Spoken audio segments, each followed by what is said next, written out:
টানা একদিন বৃষ্টির পরে হঠাৎ করে পেঁয়াজের বাজার দর একটুখানি বেড়ে গেল। বন্ধুগণ, কতটুকু বাড়লো সেটাই কিন্তু জানাচ্ছি। আজকে 21শে মার্চ 2024 রোজ বৃহস্পতিবার পাবনা জেলার ঐতিহ্যবাহী পুষ্পপাড়া হাট থেকে আজকে পেঁয়াজের দাম জানাচ্ছি। সাথেই থাকুন। আর এখনো যারা কৃষাণ টিভি ফেসবুক পেজটি ফলো করেন নাই তারা দ্রুত ফলো করে যান। এই দাম পেঁয়াজের সাইজ দেখেন, এই সাইজ কিনতেছি আমি। দেবে কি কত কই যাও 300 কইছি।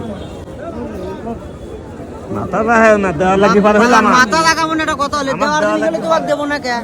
দেওয়ার দিন হলে দিয়েই দেবো তোমাকে। এই 6 মণ নিয়ে আইছি।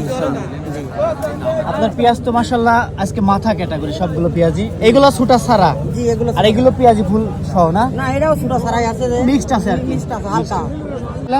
প্রথম বলেছিল 2500, বলেছে এখন আজ বলতেছে 2200, 2100 এরকম বলতেছে। হ্যাঁ, হালকা একটু বাড়াছে। ম্যাগ ম্যাগ হচ্ছে তো পেঁয়াজ তো তোলা যায় না ম্যাগের ভিতরে। পেঁয়াজের গোড়ে তো নোদ আসে।